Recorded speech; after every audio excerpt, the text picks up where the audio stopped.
सुप्रभात दोस्तों। मैं बेंगलोर से डॉक्टर इंदु झुंझुनवाला काव्य रंगोली के पटल से आप सभी का हार्दिक स्वागत और अभिनंदन करती हूँ। बहुत ही प्यारे से मौसम में जबकि हम दीपावली मनाते हैं और सामने दीपावली का पर्व है और हम मनु की यात्रा के साथ-साथ यात्रा करते-करते शरद ऋतु तक आ गए। मनु भी शरद ऋतु में है और हम भी उसी का आनंद ले रहे हैं। अभी-अभी शरद पूर्णिमा गई है। तो मनु बिल्कुल अकेले, बिल्कुल अनजान से हिमालय के पर्वत पर बैठे अपने जीवन को उन यज्ञों में ढाल रहे हैं, जो यज्ञ जीवन के लिए बड़े आवश्यक होते हैं।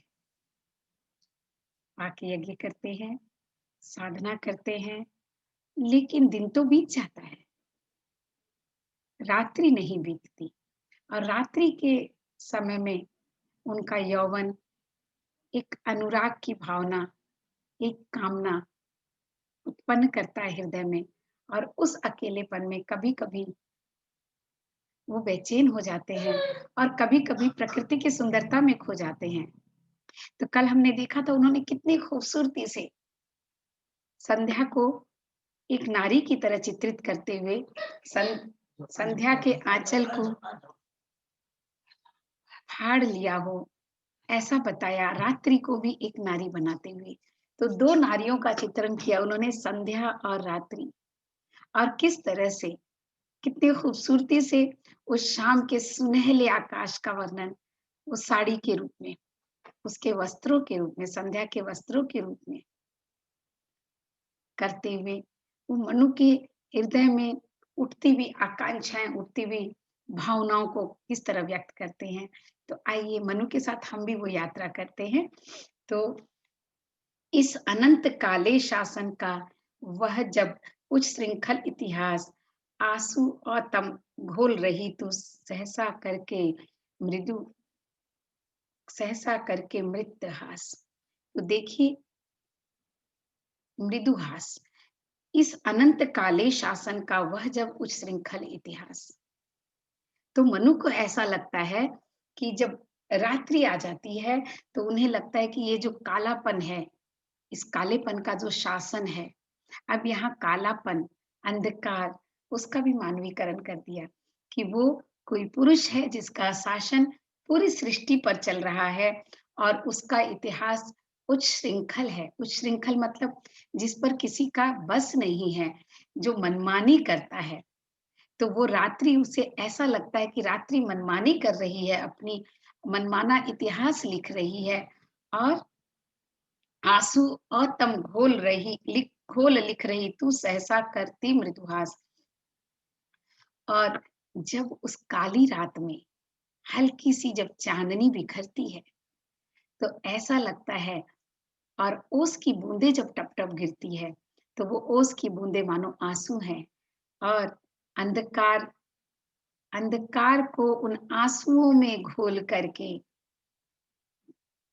रात्रि जो है ऐसा लगता है कि हँस रही हो, उस चाँद की किरणों को देख कर के, चाँद की किरणों की कलम से बहुत सुंदर वर्णन है, चाँद की किरणों की कलम से आँसू रूपी स्याही को लेकर तम में घोल करके और उस पर वो एक उच्च श्रृंखल उस पर वो मृदु हास कर रही है, मीठी मुस्कान।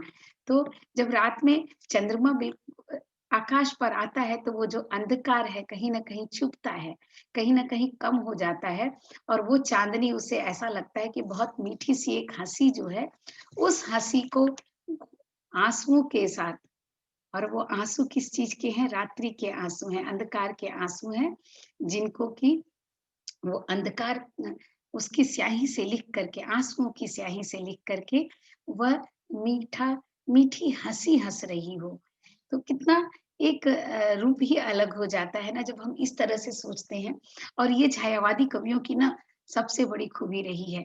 प्रकृति का मानवीकरण करना और प्रकृति को अलग-अलग रूपों में इतनी खूबसूरती से बयाँ करना कि पढ़ने वाले के सामने एक चित्र सा अंकित होने लग जाता है प्रकृति का, पुरुष के रूप में, नारी के रूप में। और आगे देखिए कितना खूबसूरत वर्णन है कि विश्व कमल की मृदुल मधुकरी रजनी तू किस कोने से, आती चूम चूम चल जाती पढ़ी हुई किस टोने से। तो रात्रि और विश्व का जो एक संबंध है, उस संबंध को यहाँ पर बताते हैं कि विश्व कमल की मधुल मधुकरी, मधुकरी यानी भ्रमर, रजनी यानी रात। तो तुम इस विश्व रूपी कमल की, जैसे कि कमल के फूल पर भ्रमर गुंजार करते हैं, वैसे ही हे रात्रि, तुम इस पूरे विश्व पर गुंजार कर रही हो और आती चूम चूम चल जाती पढ़ी हुई किस टोने से। तो जो टोने टोटके होते हैं ना, जिसमें कुछ मंत्र पढ़े जाते हैं और रुक रुक कर पढ़े जाते हैं, तो ये जो रात्रि आती है ना, उसका जो अंधकार आता है दिन के बाद, जब रात्रि आती है तो मनु को ऐसा लगता है कि जैसे कि विश्व एक कमल हो और रात्रि एक भ्रमर हो। जो हर रात जैसे आता है कमल पर, भ्रमर आता है और चूम चूम कर चला जाता है, तो उसका भ्रमर को, कमल को चूमना ऐसा लगता है जैसे कोई वो टोटका कर रहा हो, कोई मंत्र पढ़ रहा हो। तो इस वर्णन को देखिए कि पूरा विश्व जैसे एक कमल है और रात्रि भंवर की तरह आती है और कमल को चूम करके, मंत्रों को जैसे कोई पाठ करके, भ्रमर जो गुंजार करते हैं वो टोने टोटके के मंत्र से लगते हैं, आती है और चूम चूम करके वापस वापस चली जाती है। तो हर रात के बाद जब दिन आता है और फिर रात आती है, तो मनु को ये ख्याल आता है, और कितना खूबसूरत सा ख्याल करते हैं। विश्व को कमल के रूप में, मुझे लगता है मैं पहली बार पढ़ रही हूँ कि विश्व को कमल कहा और रात्रि को भ्रमर कहा। बहुत बहुत सुंदर प्रयोग है ये। और उसके बाद इससे और खूबसूरत प्रयोग आप देखें कि किस दिगंत रेखा में इतनी संचित कर सिसकी सी सांस, यूं समीर मिस हाफ रही सी चली जा रही किसके पास। तो रात्रि का इन्होंने पहले ही बहुत सुंदर नारी के रूप में वर्णन किया है, और अब उसी नारी के रूप के वर्णन की बात करते हैं वो, कि किस दिगंत रेखा में इतनी, मतलब कौन सी दिशाओं की सीमा से तुम इतनी संचित कर सिसकी सी सांस।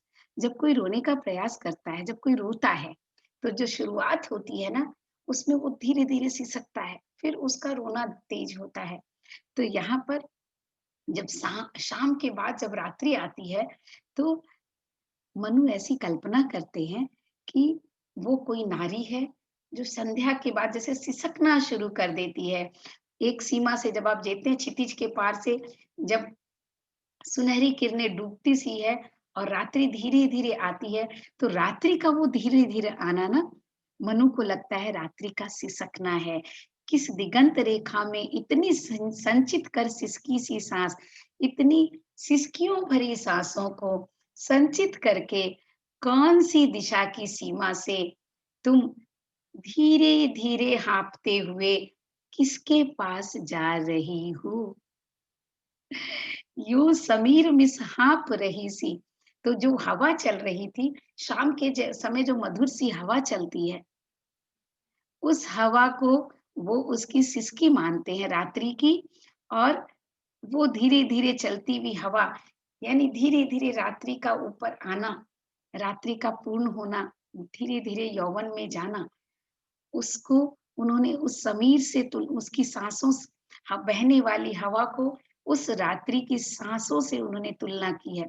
बड़ी खूबसूरत तुलना है कि जो हवा बह रही है वो उस रात्रि की श्वासें हैं, और उस श्वासों को, ठंडी जो श्वासें हैं, सिसकी भरी जो श्वासें हैं, उसको देख करके कवि को ऐसा लगता है कि रात्रि किसी से मिलने जा रही है, धीरे धीरे सिसकी लेते हुए और धीरे धीरे बहते हुए। तो हवा जो धीरे धीरे बह रही है, वो बहुत बहुत सुंदर एक वर्णन हो रहा है, जैसे कि कोई एक दुल्हन, कोई एक प्रेमिका अपने पति या प्रेमी से मिलने के लिए धीरे धीरे सबसे छुपती छुपाती सिसकियां लेती हुई धीरे-धीरे आगे बढ़ रही है। ठीक उसी प्रकार रात्रि किससे मिलने जा रही है? मनु के मन में यह संदेह वापस उत्पन्न होता है। देखिए, हर कहीं न कहीं हर थोड़े पदों के बाद ना एक रहस्यवाद की स्थापना यहाँ पर प्रसाद करते हैं कि उस रात्रि का ज़रूर कोई प्रेमी है, क्योंकि कहीं न कहीं मनु के मन में एक संशय है कि कोई तो है जो इस सृष्टि को चलाता है, कोई तो है जो दिन-रात लाता है, कोई तो है जो सुख-दुःख लाता है, कोई तो है जो तूफ़ान लाता है और कोई तो है जो इस प्रलय को शांत करता है। तो वो रात्रि कहीं उसी कोई से मिलने तो नहीं जा रही? तो पूछता है वो कि हे रात्रि तुम किससे मिलने जा रही? विकल खिलखिलाती है क्यों तू, इतनी हँसी न व्यर्थ बिखेर, तुहिन कणों फेनिल लहरों में मच जावेगा फिर अंधेर।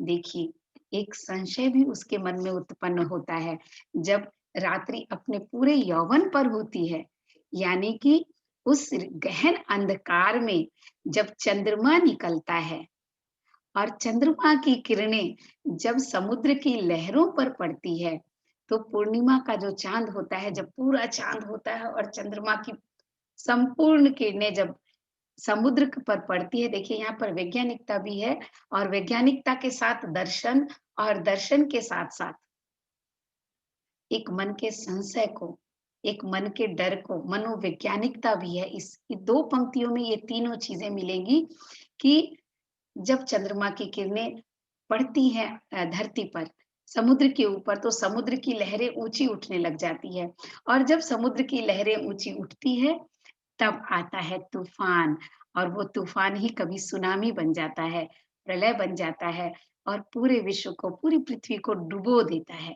तो ये मन में संशय, ये वैज्ञानिकता, चंद्रमा की लहरों का और यहाँ पर अब कवि का जो सौंदर्यपूर्ण मन है वो क्या देखता है कि वो रात्रि जो है, चंद्रमा की किरणें उसकी हँसी है उस रात्रि की, तो वो डर जाता है, वो भय से कहता है कि विकल खिलखिलाती है क्यों तुम? तुम इतनी ज़ोरों से हँस क्यों रही हो? इतनी हँसी न व्यर्थ बिखेर। तुम बिना फालतू इतना हँसो मत, इतना चमको मत। चंद्रमा की चाँदनी के द्वारा तुम इतना चमको मत उस हँसी से। तुहिन कनों फैलिन लहरों में, तुहिन कणों मतलब ये जो समुद्र की जो लहरें हैं ना, झाग वाली जो लहरें हैं, उनमें मच शोर मच जाएगा, मच जावेगा फिर अंधेर और उस वो लहरें अगर पूरे अपने जोश से उठ जाएँगी तुम्हारी इस हँसी को सुन कर के, उन लहरों में अगर जोश आ जाएगा, तो वापस से प्रलय मच जाएगा, वापस से पूरी दुनिया प्रलय के अंधकार में, अंधेरे में डूब जाएगी, तो तुम क्यों इस तरह से व्यर्थ हँसती हो? एक कल्पना कितनी खूबसूरत सी कल्पना भी इसमें है। तो इन 2 पंक्तियों में प्रसाद की दार्शनिकता, प्रसाद के मनोवैज्ञानिक चित्रण और प्रसाद का विज्ञान की बात भी छू जाना और एक सौंदर्य का बोध नारी के रूप में रात्रि का और चंद्रमा की किरणों के रूप में रात्रि की हँसी का। बहुत सुंदर, बहुत ही खूबसूरत है और आज मैं आशा सर्ग आपका समाप्त कर दूँगी, तो फिर हम अगली बार श्रद्धा सर्ग में जाएँगे। घूंघट उठा देख मुस्काती, किसे ठिठकती सी आती, विजन गगन में किसी भूल सी, किसको स्मृति पथ में लाती। मैंने सोचा बीच-बीच का आपको सुनाऊँ, लेकिन इतनी खूबसूरत सी है ना कि मैं बीच-बीच का सुना ही नहीं पा रही हूँ, कि घूंघट उठा देख मुस्काती, जब-जब चंद्रमा बादलों की छाँव से निकलता है, तो ऐसा लगता है कि रात्रि घूंघट उठाकर मुस्कुरा रही है और वापस से ठिठक जाती है, वापस से थोड़ी देर के लिए रुक जाती है। जैसे कि एक दुल्हन अपने कदमों को आगे बढ़ाती है और ठिठक जाती है। बीजन गगन में किसी भूल सी, किसको स्मृति पथ में लाती। तो ये जो विजन प्रदेश है, पूरा का पूरा एकांत प्रदेश है, शांत प्रदेश है, जहाँ कोई नहीं है, निर्जन है, उसमें वैसा तुम्हारा ये पूरा आकाश है। गगन जो है पूरा आकाश पूरा निर्जन है, उसमें कोई भी नहीं है और उसमें जब तुम आती हो, तब ऐसा लगता है चंद्रमा से कह रहे हैं कि जब तुम आती हो और रुक जाती हो, तो बिल्कुल ऐसा लगता है कि जैसे तुम्हें अपनी कोई पुरानी भूल याद आ गई, तो हम किसी कार्य के लिए आगे बढ़ते हैं और अचानक कुछ भूल जाते हैं, तो रुक जाते हैं कि क्या भूल रहे हैं, कुछ भूल तो नहीं रहे। तो वैसे ही वो कहते हैं कि कहीं तुम कुछ-कुछ भूल जाती हो और फिर इसलिए तो नहीं रुक जाती हो। स्मृति पथ में लाती किसको तुम याद करके रुक जाती हो बार-बार? किस भूल को याद करके तुम रुक जाती हो?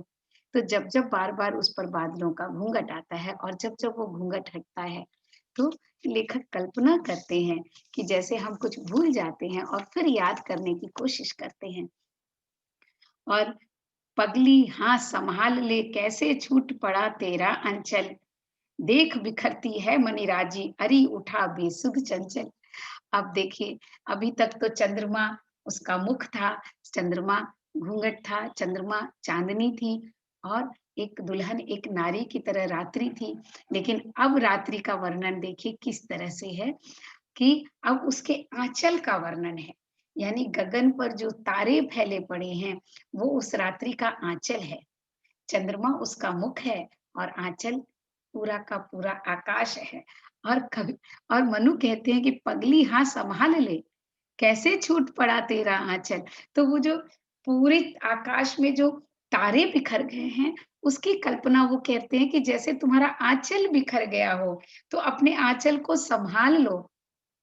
तुमको सुध नहीं है, तुमने सुध-बुध खो दी है, पता नहीं तुम किससे मिलना चाहती हो रात्रि, कि तुमने अपनी सुध-बुध खो दी है और तुम्हारा आँचल जो है बिखर-सा गया है। और देख बिखरती है मनिराजी, अरी उठा बेसुध चंचल। मणिराजी यानी मणियों का समूह, तो वो तारे जो चमकते हैं, उसको उन्होंने मणियों का समूह कहा है क्योंकि मणि चमकती हैं।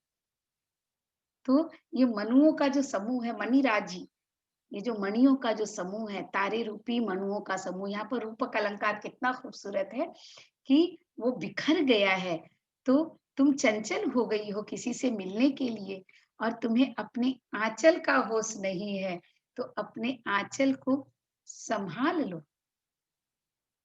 बहुत, बहुत खूबसूरत है। मुझे एक मारवाड़ी गीत याद आ गया कि पल्लो लटका गोरी को पल्लो लटका। तो यहाँ पर रात्रि का पल्ला लटक गया है, उसका आँचल लटक गया है और उसके आँचल में टके हुए सारे तारे जो हैं, वो बिखर रहे हैं और यहाँ पर मनु उसे कहते हैं, "अरे! अपने आँचल को सँभालो।" बहुत, बहुत खूबसूरत। और उसके बाद मुझे लगता ही नहीं है कि मैं खत्म करूँ। फटा हुआ था नील वसन, क्या अयौवन की मतवाली, देख अकिंचन जगत लुटता, तेरी छवि भोली भाली। वाह! बहुत, बहुत सुंदर है। तो ऐसा कवि कहते हैं कि हे रात्रि, तुम्हारी छवि बहुत सुंदर है। जब चंद्रमा पूरा आकाश पे होता है, तो वो रात्रि बड़ी खूबसूरत लगती है और उसमें फैले हुए तारे। तो मनु कहता है कि कहीं तुम्हारा आंचल फट तो नहीं गया है और उस फटे हुए नीले वसन से तुम्हारा नीले रंग का जो आकाश जो रहता है वो फट गया है। जब रात्रि झांकती है ना अंदर से और उसमें से चुर सूर्य झांकता है, तो दिन में जो है पूरा नीला रहता है वो आकाश और रात्रि में वो सांवला हो जाता है।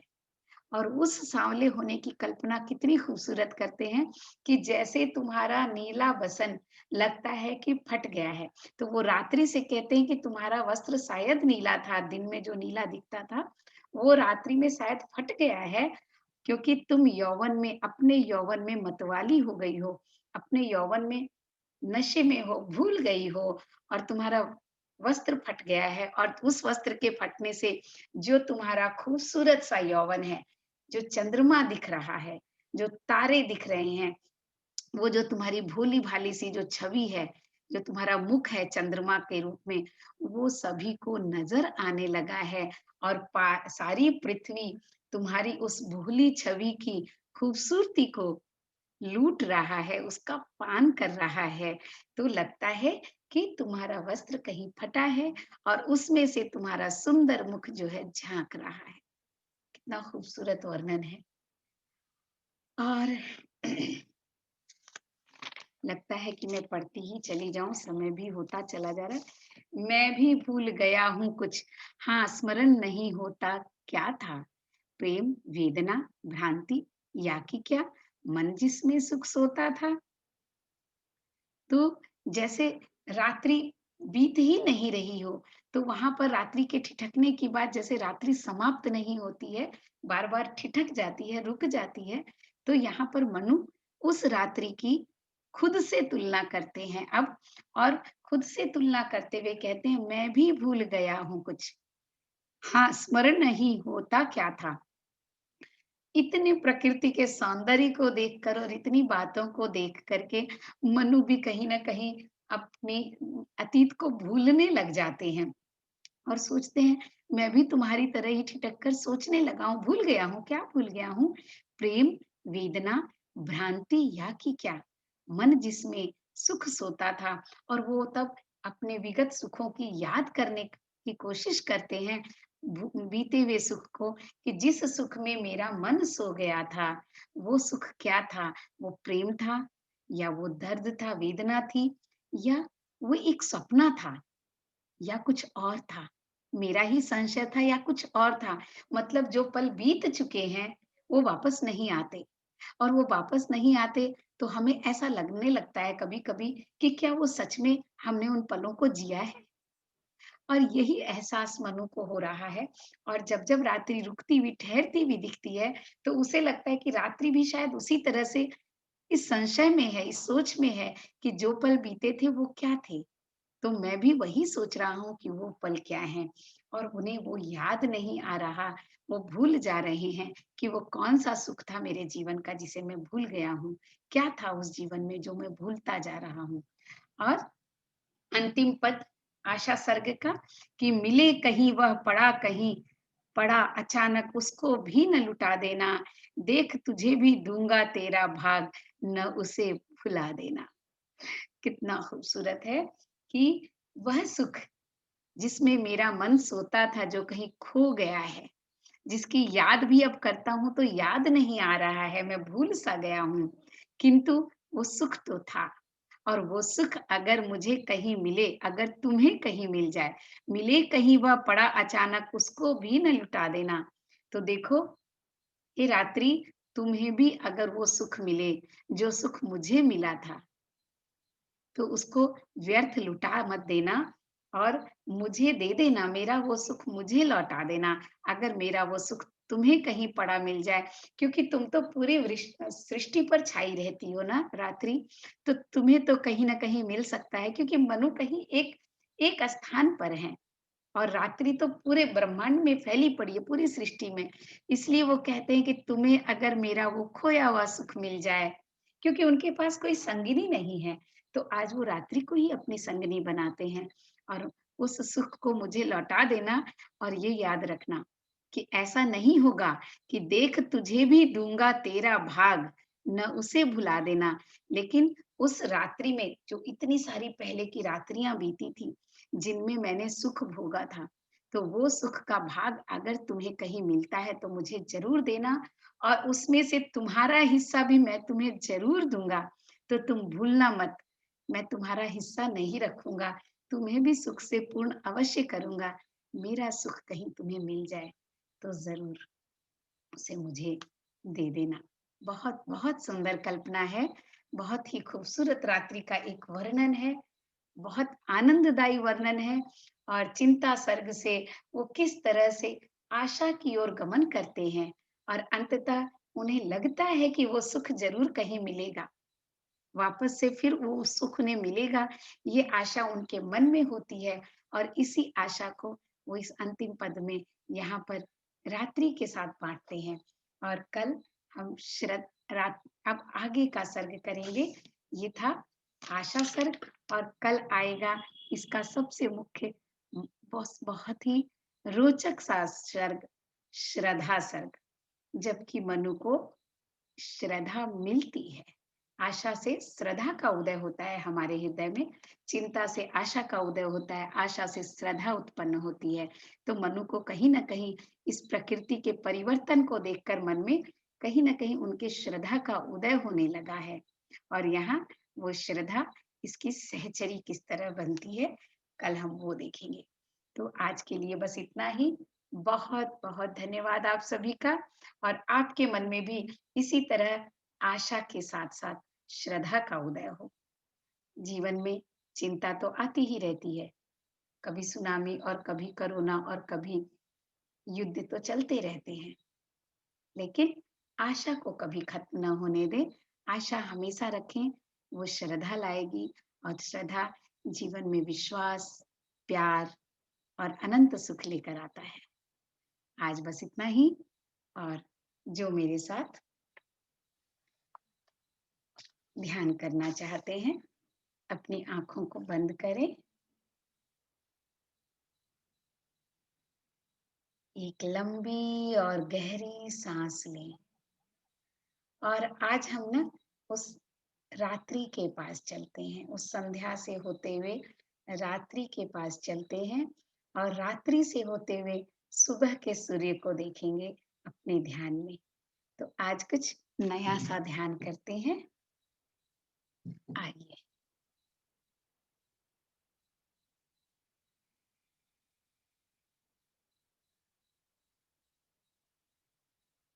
अपने पैरों पर ध्यान केंद्रित करें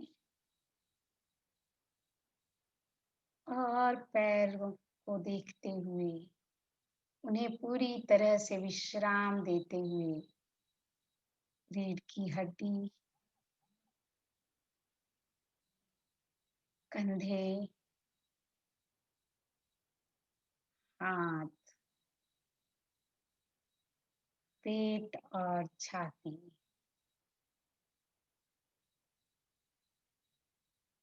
और फिर कंधे तक। कंधे से नीचे के पूरे शरीर को एक नज़र देखें और पूरी तरह से ढीला छोड़ दें। कंधों को ढीला छोड़ें, अपने आप आपका शरीर पूरी तरह से तनाव मुक्त हो जाएगा। चेहरे पे एक मधुर मुस्कान लंबी सी और पूरा चेहरा, आँख, नाक, कान, माथा, पीछे का मस्तिष्क, गर्दन और सर सभी तनाव मुक्त हो गए हैं।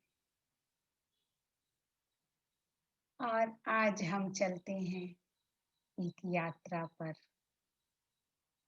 दोनों भौं के बीच में अपने ध्यान को केंद्रित करते हुए इस पूरे शरीर को दृष्टा की तरह देखिए। इस पूरे शरीर को देखते रहें और देखते हुए धीरे धीरे हम एक यात्रा पर जाते हैं। यात्रा सुबह की,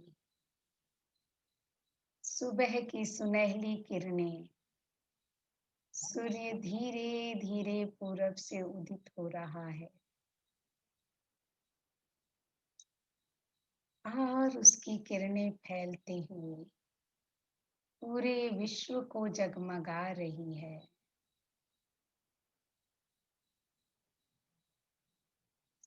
संध्या का समय धीरे धीरे पूर्व से पश्चिम की ओर पृथ्वी के गमन करने से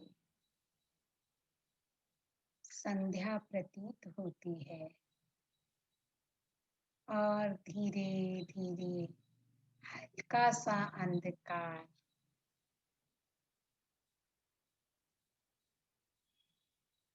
वो अंधकार हमारी निराशा का है, वो अंधकार हमारी अज्ञानता का है, वो अंधकार कोरोना जैसी बीमारी का अंधकार। रात्रि बढ़ती जा रही है, गहराती जा रही है और मन में चिंता, उससे मुक्त होने की, उस रात्रि से, इस बीमारी से मुक्त होने की चिंता धीरे धीरे गहराती रात और उस रात में उदित होता एक चंद्रमा।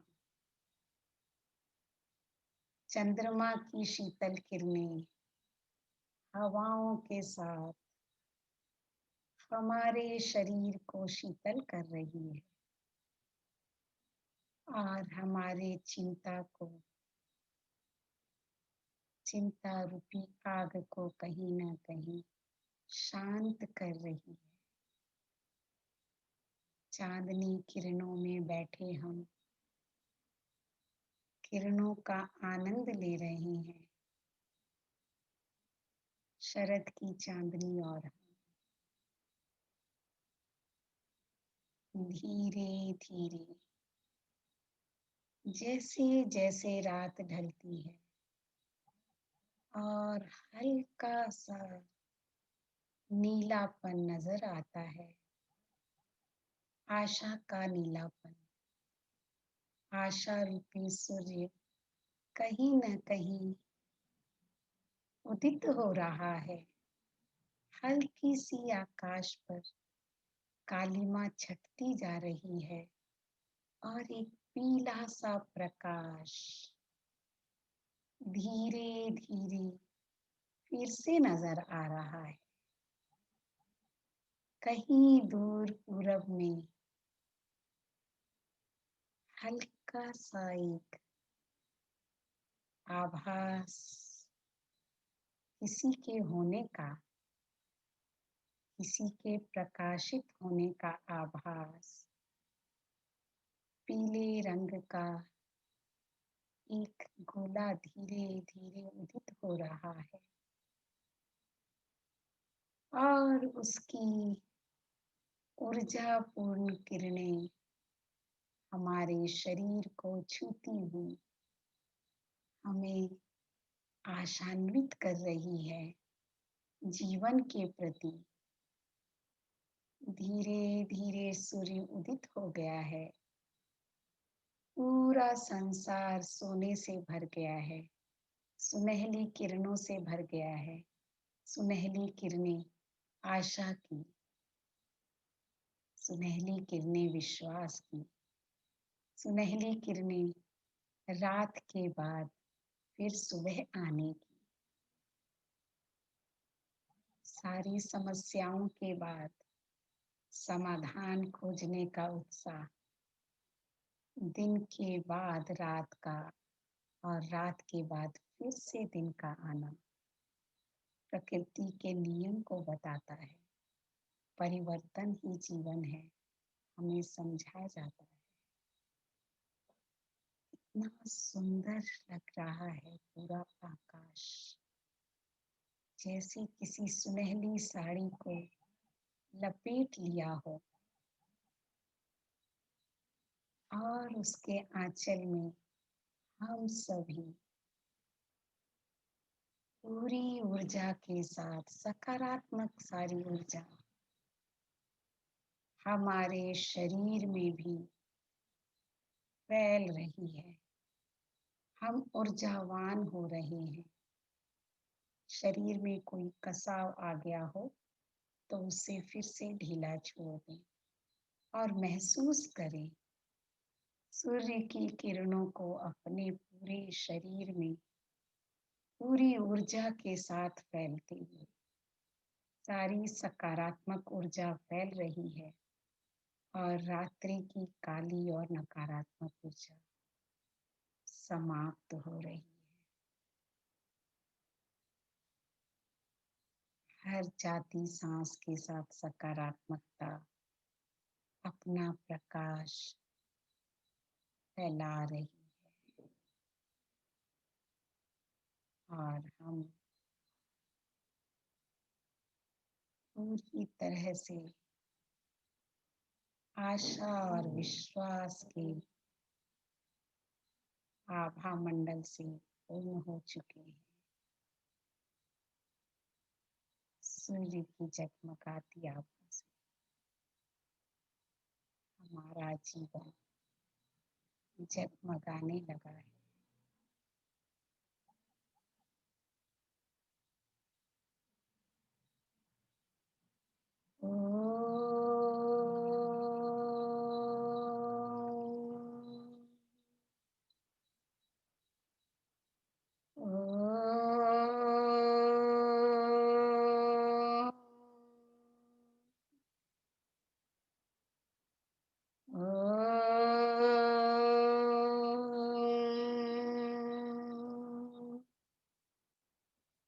असतो मा सद्गमय तमसो मा ज्योतिर्गमय मृत्योर्मा अमृतं गमय। ओम शांति शांति शांति। इस रविवार को दीपावली के दूसरे दिन यानी दीपों से सजी रात के बाद का सवेरा, हम इस ध्यान को विस्तृत रूप से करेंगे। प्रकाश का ध्यान, सूर्य का ध्यान, सूर्य मंत्र के साथ।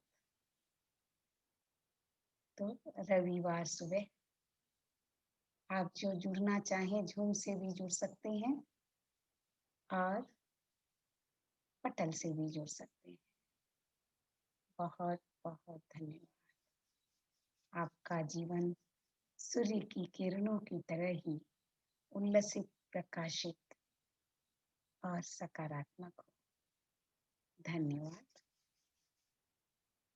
दोनों हाथों को रगड़ें पूरे शरीर।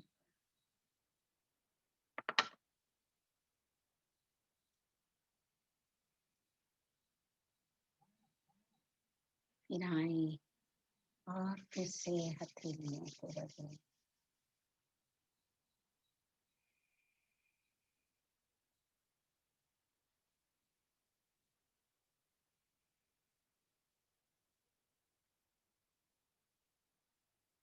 ओम शांति।